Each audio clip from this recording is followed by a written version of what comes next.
पुरोगामी महाराष्ट्राची ओळख असलेल्या राज्यात अंधश्रद्धेचे प्रकार अद्यापही सुरू असल्याचे चित्र समोर येत आहे।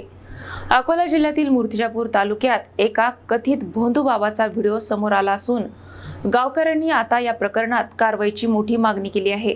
अकोला जिल्ह्यातील मूर्तिजापूर तालुक्यात पुन्हा एकदा अंधश्रद्धेचा प्रकार समोर आला आहे। पोही गावातील रामभाऊ नामदेव भड उर्फ चंदन शेष किंवा चंदन मुरारी बाबा यांच्या कथित दरबाराचा व्हिडिओ सोशल मीडियावर व्हायरल झाला असून परिसरात मोठी चर्चा सुरू झाली आहे। या बाबाच्या अंगात दर सोमवारी आणि पौर्णिमेला सवारी येत असल्याचा दावा केला जात आहे। रात्री उशिरापासून सकाळपर्यंत भजन, लिंबू पिळणे, धागेदोरे देणे आणि भक्तांना विविध आश्वासने देण्याचे प्रकार या दरबारात सुरू असल्याचा आरोप करण्यात आला आहे। तुला मूल होईल, तू मला काय देणार, अशा प्रकारचे संवादही या व्हिडिओमध्ये ऐकू येत असल्याचे सांगितले जात आहे। विशेष म्हणजे भक्तांकडून पैसे घेऊन पावत्या दिल्या जात असल्याचाही आरोप आहे। यापूर्वीही या प्रकाराबाबत तक्रारी दाखल झाल्या होत्या, मात्र कोणतीही ठोस कारवाई न झाल्याने ग्रामस्थांमध्ये नाराजी व्यक्त होत आहे। दरम्यान अंधश्रद्धा निर्मूलन समितीने या प्रकाराची गंभीर दखल घेत पोलिसांनी तात्काळ कारवाई करावी अशी मागणी केली आहे। दर पौर्णिमेला येथे मोठ्या प्रमाणात भक्त जमा होत असल्याने अंधश्रद्धेचा हा बाजार थांबवावा अशी मागणी आता जोर धरत आहे।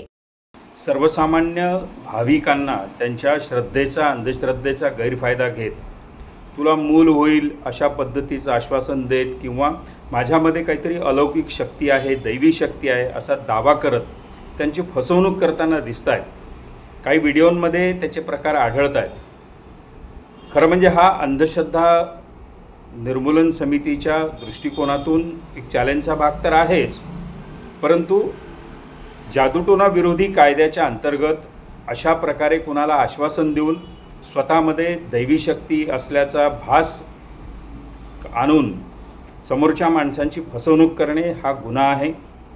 मूर्तिजापूर पोलीस स्टेशननी या संदर्भामध्ये किंवा माना पोलीस स्टेशननी या संदर्भामध्ये जादूटोना विरोधी कायद्याच्या अंतर्गत अशा कथित चंदनशेष किंवा चंदन मुरारी या बाबावर, मांत्रिकावर तात्काळ कारवाई करावी।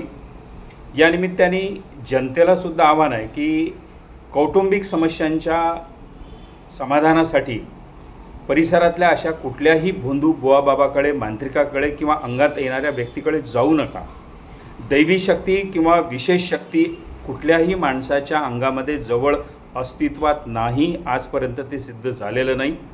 ज्यांनी असे दावे केलेले आहेत ते सगळे भोंदू आणि फसवणूक करणारे निघालेले आहेत। जनतेला अंधश्रद्धा निर्मूलन चळवळीचं आव्हान आहे की अशा कुठल्याही भोंदूच्या फसवणुकीला, त्याच्या दरबाराला किंवा त्याच्या कथित या सगळ्या उपचाराला बळी न पडता विज्ञानाची कास धरा आणि योग्य मार्गाने योग्य त्या मंचावर जाऊन आपल्या समस्या सोडवून घ्या।